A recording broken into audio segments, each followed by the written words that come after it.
अच्छा, एक बात बताएं, हो सकता है आज आप में से किसी ने अपने फ़ोन से कोई पेमेंट की हो या शायद ऑनलाइन कर्ज के लिए अप्लाई किया हो। ये सब फिनटेक की वजह से ही मुमकिन हुआ है। लेकिन सवाल ये है कि ये फिनटेक आखिर है क्या? अक्सर लोग समझते हैं कि ये सिर्फ ऐप्स और कोडिंग का नाम है, लेकिन नहीं, ये इससे कई बढ़कर है। तो आइए आज ज़रा इसकी गहराई में उतरते हैं और देखते हैं कि ये हमारी मालियाती दुनिया को कैसे बदल रहा है, इसकी तारीख कितनी पुरानी है और हमारी ज़िंदगियों पर उसके क्या असरात हैं। तो फिनटेक, जब हम ये लफ्ज़ सुनते हैं तो जहन में क्या आता है? यही ना कि जदीद ऐप्स, क्रिप्टो करेंसी या शायद आर्टिफिशियल इंटेलिजेंस। लेकिन यहाँ एक दिलचस्प बात है। क्या आपको पता है कि सबसे पहली और शायद सबसे अहम फाइनेंशियल टेक्नोलॉजी आज की नहीं बल्कि हज़ारों साल पुरानी है? और मज़े की बात यह है कि इसे हम सब हर रोज़ इस्तेमाल करते हैं।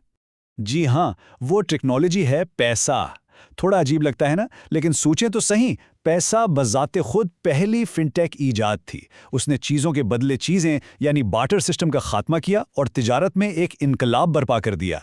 तो जब हम फिनटेक को कोई नई चीज़ समझते हैं तो असल में हम एक हज़ारों साल पुराने आइडिया को ही एक नए रूप में देख रहे होते हैं। तो फिर फिनटेक की असल तारीफ क्या बनती है? बिल्कुल सादा लफ्जों में समझें, ये वो तमाम तरीके हैं जिनसे नई टेक्नोलॉजीज फाइनेंस यानी मालियात के शोबे को बदल रही हैं। बस ये एक बहुत वसी टर्म है। इसमें हर वो चीज आ जाती है जहां टेक्नोलॉजी और पैसा आपस में मिलते हैं। और देखें, बात सिर्फ पैसे तक ही नहीं रुकी थी। जरा पुराने जमाने के खातों यानी अकाउंटिंग लेजर्स के बारे में सोचें। वो भी तो एक टेक्नोलॉजी ही थी ना, मालूमात को तरतीब देने की टेक्नोलॉजी। तो भले ही फिनटेक का लफ्ज पिछले कुछ सालों में मशहूर हुआ हो, लेकिन फाइनेंस को बेहतर बनाने के लिए टेक्नोलॉजी का इस्तेमाल ये तो उतना ही पुराना है जितनी खुद तिजारत। अच्छा, ये तो हुई तारीख की बात। अब आते हैं मौजूदा दौर पर, जहां पिछले सिर्फ 20 सालों में एक जबरदस्त इनकलाब आया है। टेक्नोलॉजी ने फाइनेंस की दुनिया को इतनी तेजी से बदला है कि इसकी मिसाल तारीख में नहीं मिलती। चलें जरा इस टाइमलाइन को देखते हैं। आज से तकरीबन 20 साल पहले सबसे बड़ी चीज थी इंटरनेट बैंकिंग, यानी हम अपने लैपटॉप से बैंक अकाउंट को चला सकते थे। फिर कोई 15 साल पहले मोबाइल और क्लाउड टेक्नोलॉजी का दौर शुरू हुआ।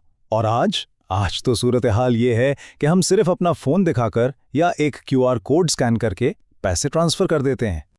और यही बात प्रोफेसर गैरी गेंसलर भी कहते हैं कि अब तो हमें प्लास्टिक कार्ड की भी जरूरत नहीं रही, बस अपना मोबाइल फोन दिखाएं और पैसे एक जगह से दूसरी जगह मुंतकिल।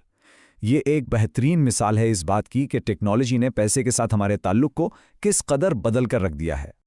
लेकिन देखें, फिनटेक का कमाल सिर्फ पेमेंट्स तक ही नहीं है। इसका एक और बहुत बड़ा किरदार ये है कि मालियाती इदारे यानी फाइनेंशियल इंस्टीट्यूशंस रिस्क का अंदाज़ा कैसे लगाते हैं। चलें एक बिल्कुल आम सी मिसाल से समझते हैं कि ये हमारी रोज़मर्रा ज़िंदगी पर कैसे असर डाल रहा है। कभी ये सोचा है कि कार इंश्योरेंस कंपनियां ये कैसे तय करती हैं कि किससे कितने पैसे लेने हैं?